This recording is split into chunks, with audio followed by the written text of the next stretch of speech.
Hello, thank you for downloading this episode of Chats Over Coffee with my yoga teacher. So if you don't know what this is, it's a podcast where the comedian Peter Brush, that's me, chats to his yoga teacher, and her name is Kayla McCormack, and you'll hear us both in a matter of mere seconds. I hope you enjoy the show. One thing I did do is, actually, I really need a wee. Can I do a wee? You may leave. I'm sorry, because I was on the exercise bike, I drank water continually through that, and then I drank loads when I got off, and it's just caught up on me. It's really funny because I was actually late. Even though you were late, I was late as well, but not as late as you getting on. And I remember thinking, I need the loo, and if I don't go, Peter would just be like, Kayla, why didn't you just go to the loo? So you did it then? Yeah. God, well, I could probably hang on, I suppose. No, go. I don't want you to catch a bladder infection. I was told that, men often wake up with erections. Yeah. I was told that's because the bladder fills up during the night and it presses against your prostate, and that's why you... I've heard something similar. So how come, when you're on a long drive and you can't stop, the same thing doesn't... you never see someone, running into a service station with a hard-on, being like, where is the... Do you? With a pillow over it. Exactly. No, is that the reason, or do people just say that so they're not embarrassed? Maybe. That's why I don't do car shares with other people on long journeys, so just in case. Because, there was a bit around gonorrhea where they told people you could catch it from toilet seats. Oh, yeah. But you can't. You can't catch it from toilet seats. They just told people that so that they would go to the doctor and get it treated because people were getting too ill from it. So they started this rumor that you could catch it from toilet seats so that people wouldn't be as embarrassed or whatever about having this problem. Maybe that's where that's come from. It's like, oh, yeah, it's because you need the loo. Yeah. It's not because you're a horny bastard. Yeah, okay, you go.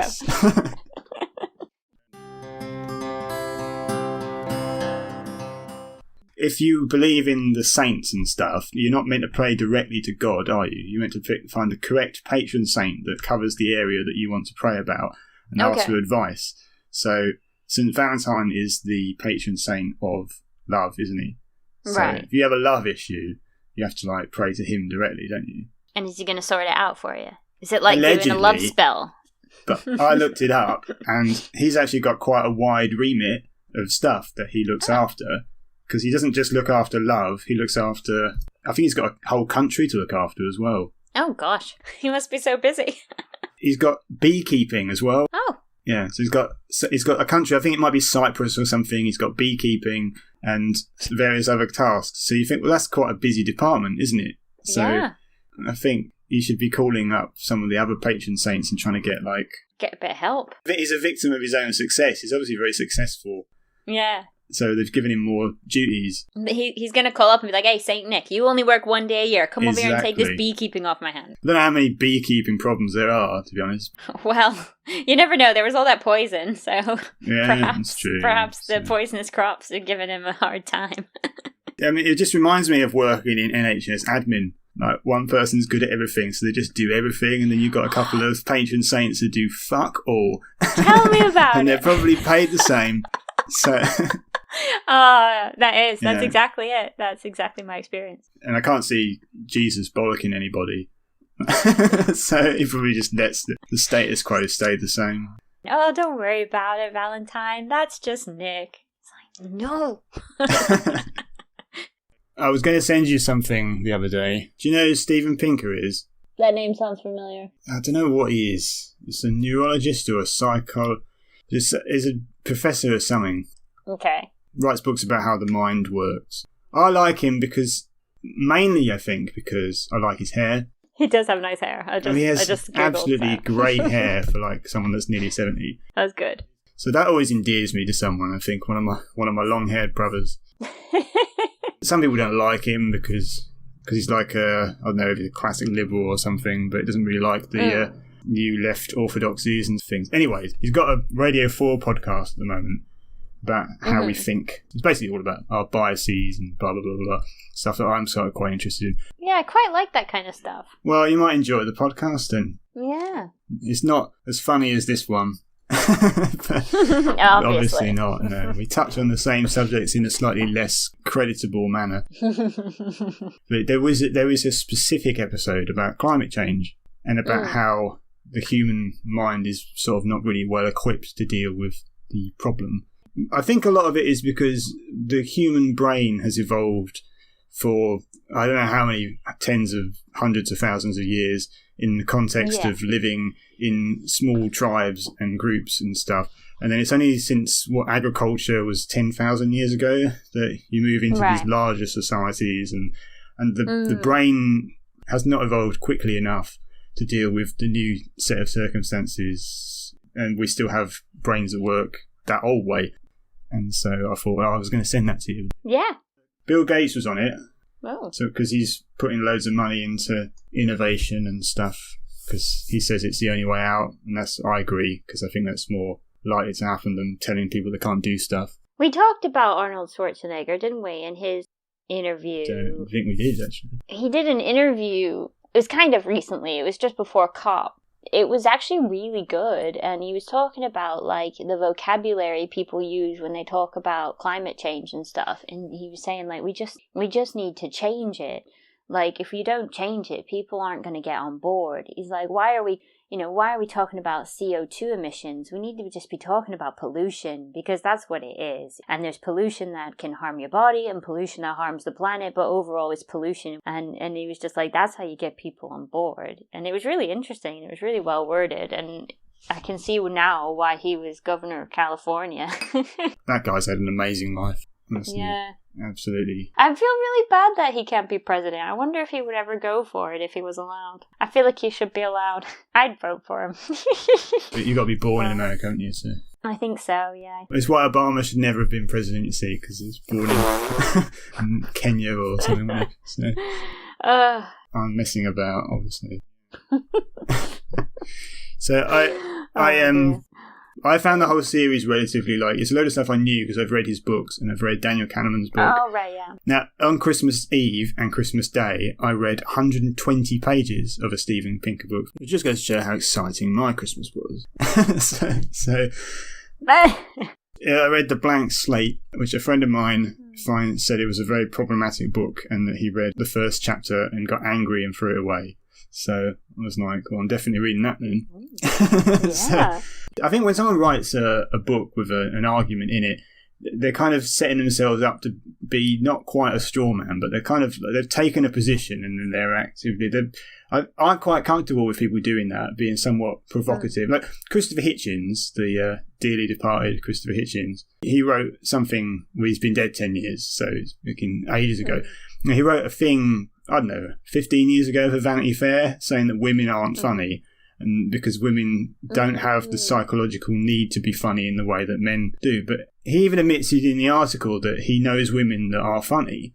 But he was just being something of a, I don't know if polemicist is the right word, but I don't mind people doing that because I sort of think, well, someone's just boldly saying, here's an argument and here's some stuff. And it's like writing a thesis or an academic paper. It's like, everything is going to be absolute gospel truth, and I quite like people provoking a little bit. But Pinker's whole thing is about how, you don't really impose human nature on individuals through culture. A lot of it's it's genetic. Okay. So people that think that if you change a lot of cultural things, you'll be able to change the human psyche, he thinks are wrong, basically.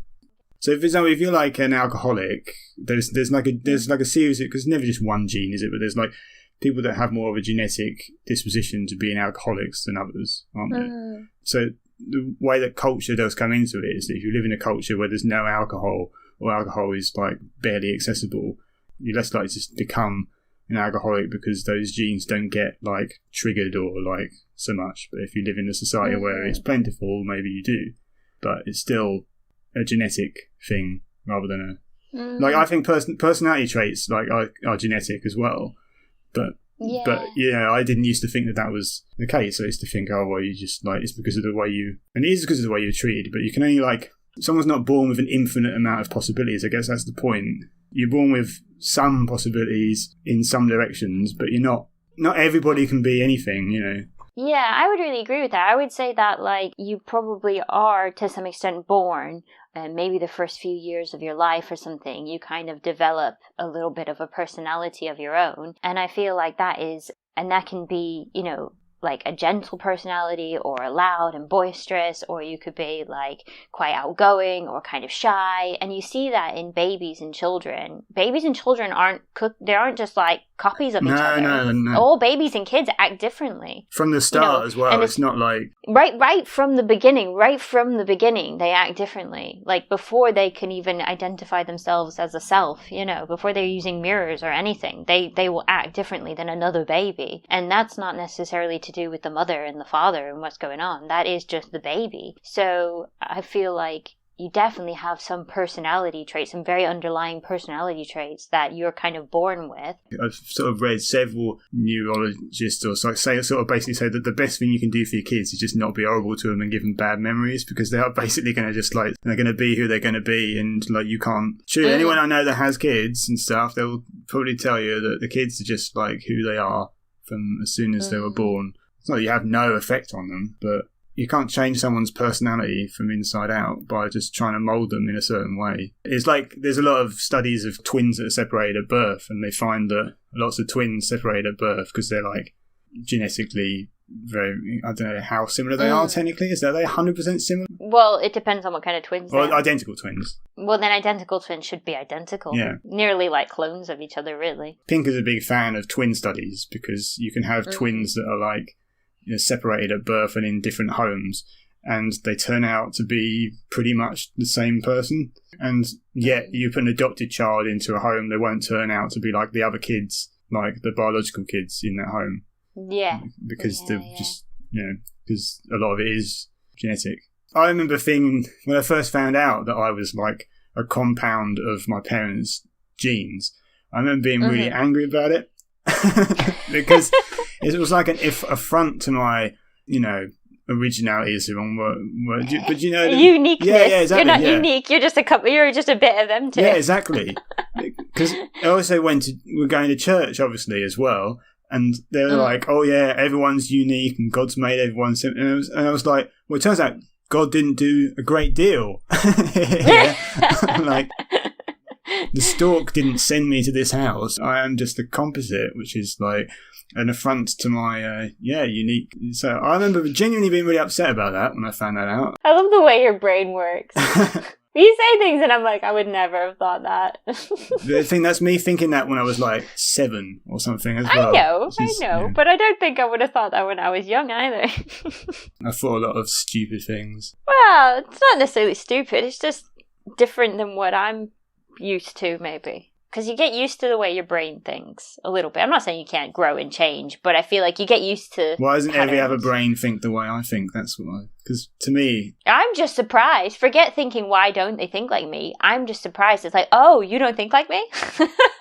I don't know exactly how my brain's wired and stuff. Like, maybe I'm not neurotypical, I don't know. But it's like I'm colourblind as well. So I do see colours differently. But I can't borrow someone else's eyes, can I, for a day? Yeah. And just be like, oh. How colourblind are you? Probably as colourblind as any other black guy, really. But no, I'm not black, but yeah. Do you see browns and greys, or do you make out some colours? It's red and green. I think there's something to do with the boundary lines or something like that. So...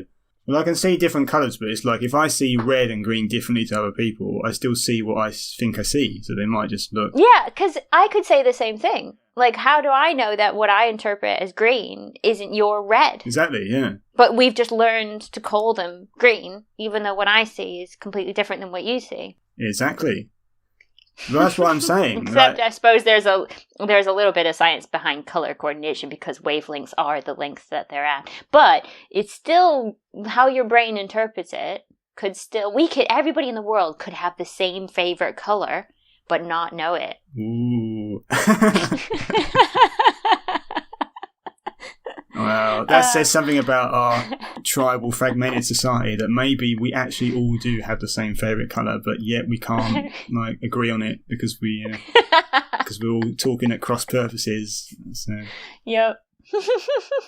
But so I don't know how someone else's brain is wired. So when I think I've seen something, that I just imagine other people would have a similar interpretation to lots of things. I think, but I know it can't be completely the same as everyone else because do comedy. So obviously, like my absurd takes and surreal takes on things are not like if everyone felt the same way, I wouldn't have a job.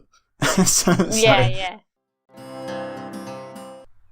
Don't want to go to a hairdresser and have like 3 hairdressers in there, and then one of them will say, "Oh, so what do you do?"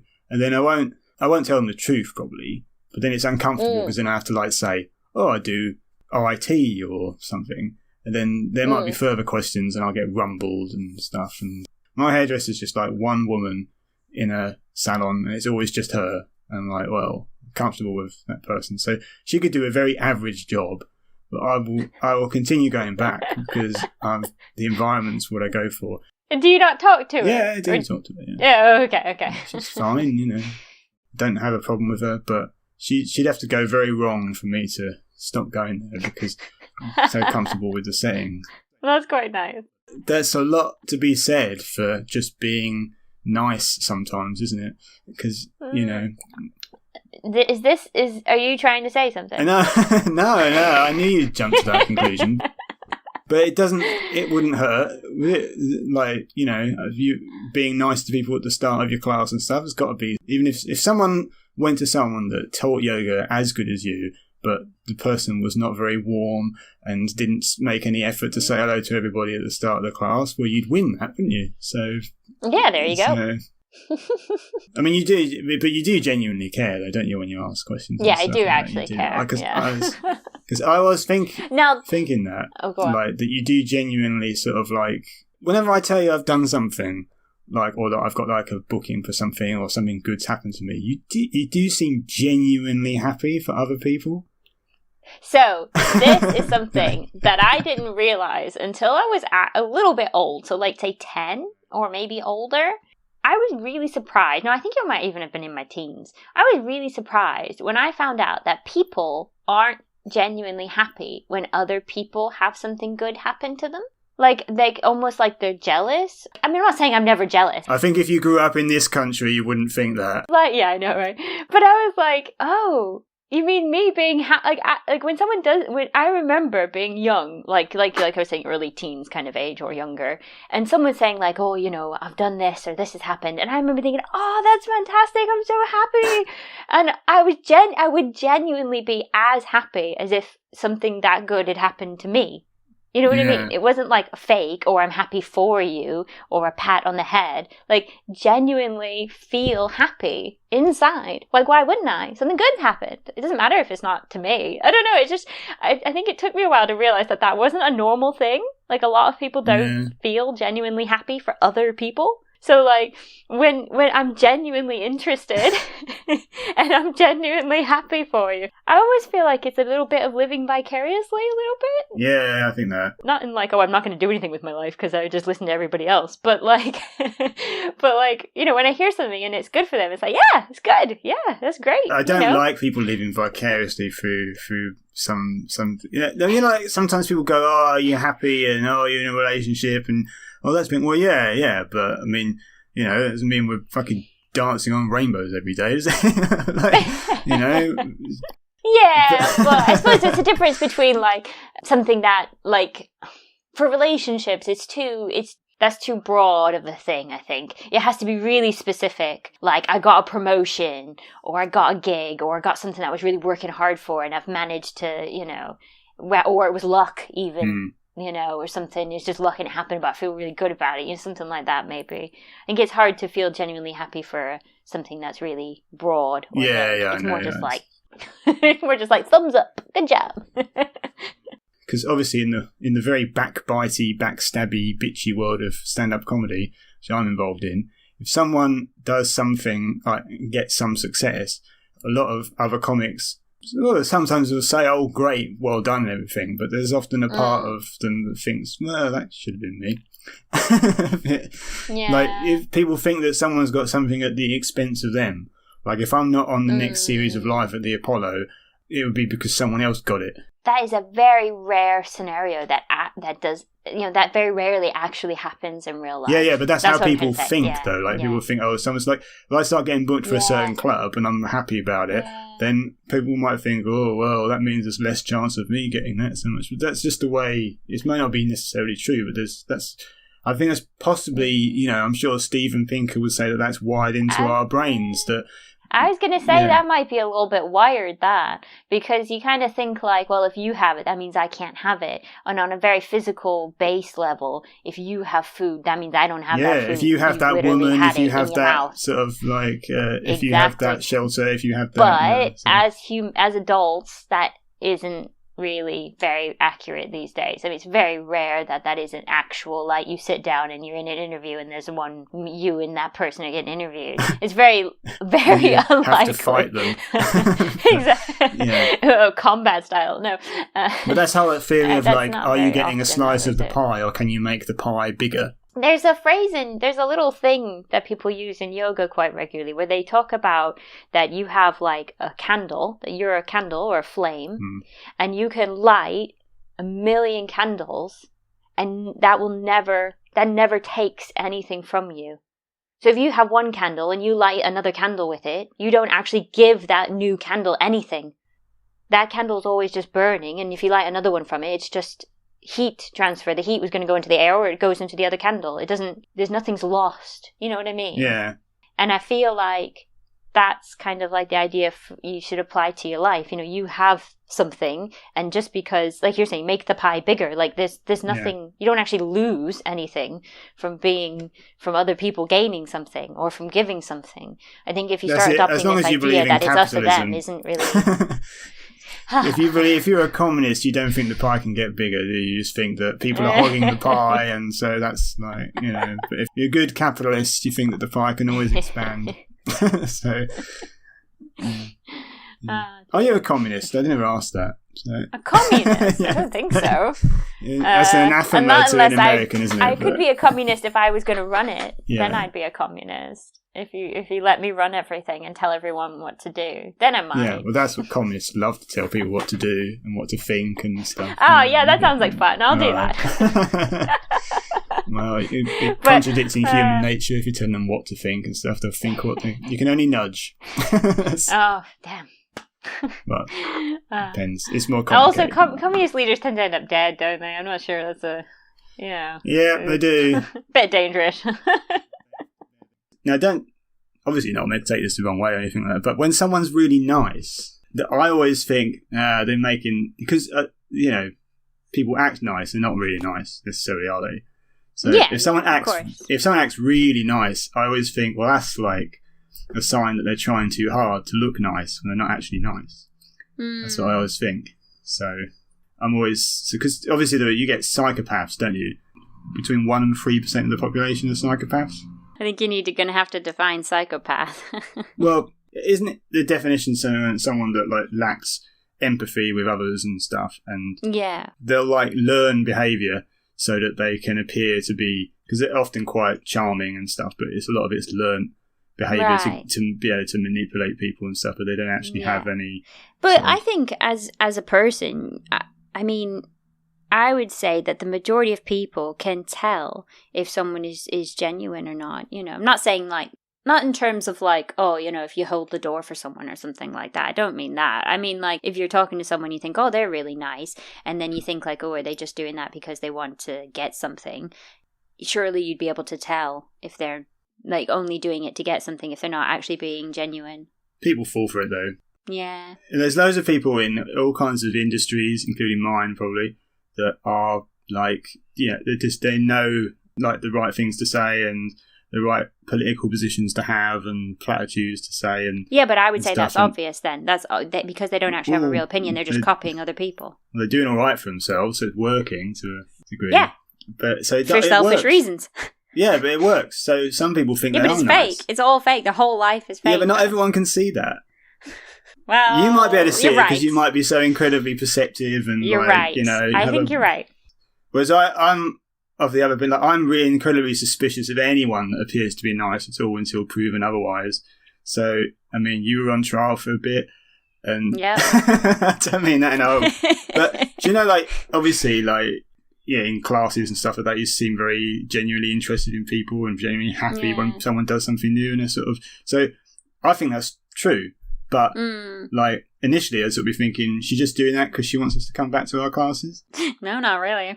But yeah, I see what you mean. Do you know what I mean? Like, we might have good bullshit detectors or just be really paranoid, but yeah, it does. But I think you probably, I mean, you do seem genuinely happy for because it seems too spontaneous. You know, if someone, if I say something's happened that's relatively good, or even like in like a class, if someone does something for the first time and stuff, you seem genuinely like really pleased about that. Although that might reflect on you a bit, mightn't it? Because you might be like, oh, that was me that did that. Well, I wouldn't say that's what I think, but that's maybe that's like subconscious. But I think that, you know, going back to your idea about, like, you know, however much of the population being psychopaths and like learning behaviors, to some extent, I would have thought that a lot of people were like that, because, I mean, so like what I find really difficult to understand is if someone will see someone in pain or suffering and that's like a cue to help them. And I don't necessarily mean like in a situation, but like maybe you see something on TV or something, anything that like evokes a emotional response, and like you're like, oh, you know, that's sad, or that's not as horrible, you know, that kind of thing. But like I feel like for some reason people have been able to switch off their empathy for anything other than a human, and I find that dogs, really strange. Not dogs. People love dogs, so yeah, dogs, perhaps cats. Actually, there's a genuinely dogs and humans have like emotional connections which are uncommon in different species, where, you know, they'll have like one will give the other a dopamine hit, or like a hit of whatever we get when we see other people. But do you not think that's because we don't keep elephants as pets? No, I don't think so. No, it's about co-evolution for tens of thousands of years. Yeah, I don't know. I just find it a little bit odd that, you know, people say like they're really empathetic or something, like, you know, if someone genuinely does feel like happy for other people and stuff, but then they can't extend that past humans. I find that very strange, because surely anything suffering is going to be pretty horrible to watch, you know. Yeah, it would be, but again, I think it's about the biological response to that, isn't it? So it's much more like if you see a human suffer, then it feels more real to you, because, you know, maybe it's because it could be you or something, but I think there's genuine emotional receptors and stuff like that. Probably, I don't know. I mean, I'm not a scientist, am I? But I'm just trying to say, like, it's all well and good caring about everything, but there are some things that will elicit more of a genuine emotional reaction in you than others, and that's not because you don't care, it's because it's biology. Well, that's funny that you say that, because I was watching David Attenborough's new The Green Planet. Yeah. Is that what it's called? The ones with all the plants. And I had a conversation with my hubby, because we watched one episode and he takes some tweezers and he squashes a plant's leaf, and then that causes a reaction, and he called it a simplified nervous system. It causes a reaction throughout the rest of the plant for the plant to release a chemical to defend itself from more insects that want to eat it or whatever. Basically, it makes itself taste bad, so you don't want to eat it. So that plant will do that against maybe a little caterpillar or whatever. But what I said to Andrew, my hubby, what I said to him was, how is that any different than us feeling pain? Like, that plant has interpreted damage, and then it doesn't want to be damaged anymore, and it sends signals through the rest of its body to make all the leaves and the whole plant untasty to try and be not damaged anymore. And he was saying that we have a brain that interprets our damage as pain, whereas the plant doesn't have anywhere else to send the signals. It's so simplified that it's more like mixing bicarb vinegar. It's just a reaction that happens when those cells break. Those cells break and some liquid comes out, and that liquid reacts with other liquid in the plant and causes that reaction. And in a way, that's a defense mechanism. But it's not thinking about it. It's not choosing it. And I was like, because it was like, oh, it's so sad. I don't want to eat plants anymore. I'm just not going to eat. I'm just going to eat berries. I'm going to be fruitarian. Well, berries. Did berries want you eating them? I mean, because in the old days, berries and stuff used to be much harder to eat than the ones that we consider natural now, because we've just done so much selection over. Because I remember reading about talking about things being poisonous and not when sweet. Almonds are poisonous in the natural world, aren't they? Oh, yeah, I've heard because that. that's why, wasn't it arsenic or cyanide? Cyanide comes from almond, doesn't it? Right, so the natural state of an almond is poisonous because they don't want to be eaten. But there was a genetic mutation at some point that we discovered, and we ended up cultivating the ones that didn't poison you. Yeah, but even though fruitarians do tend to eat nuts, nuts aren't made to be eaten. They're made to be taken to be eaten, but hopefully forgotten about. If that makes sense. So animals like squirrels will take them, bury way more than they need, only eat half of them, and then the rest hopefully grow into little trees. Whereas like berries, they hope that you can eat it and not digest the seeds, and then when you go your business, you take the seeds wherever you've been. So they are made to be eaten, whereas nuts aren't, technically. It's just relying on the forgetfulness of other animals, isn't it? You're just hoping that squirrel has got like a busy schedule or a demanding job. That's it. I do wonder whether we all maybe learn a bit of good behaviour because we're rewarded for being nice and good, but that's not to say that you don't genuinely feel happy about things.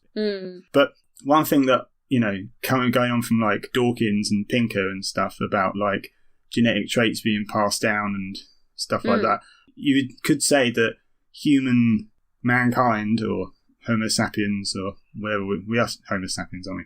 Well, I would say sapiens, but Is that an American thing? I don't know. Do you still say aluminium or aluminum?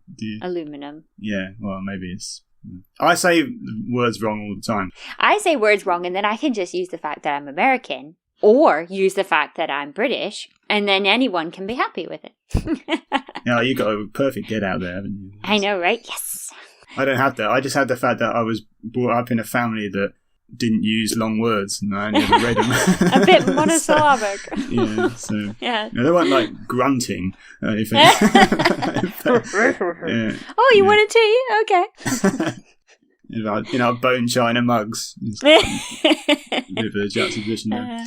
But there would be a case to say, I think, well, maybe I've read this, I don't know. It's just an argument anyway. I mean, all things are arguments. What's definitive? But it seems to me that makes sense that like altruism and love, the capacity to love is something that will be self-selected, because if you are a more cooperative species, you're more likely to survive than ones that... So if you have like bonds of friendship and love between your kin, you're much more likely to survive as a species than people that don't like have the capacity to like each other at all, because one of the main reasons that the species managed to develop as much as possible is due to cooperation. And like also I remember when I read Sapiens, I read that Yovel Nuaho. Do you ever read that? It's very... I haven't. I saw it, but I haven't read it. Yeah, it's an easy read, and it's like, but it's very like, like it's a snapshot of humankind. It's a good read though.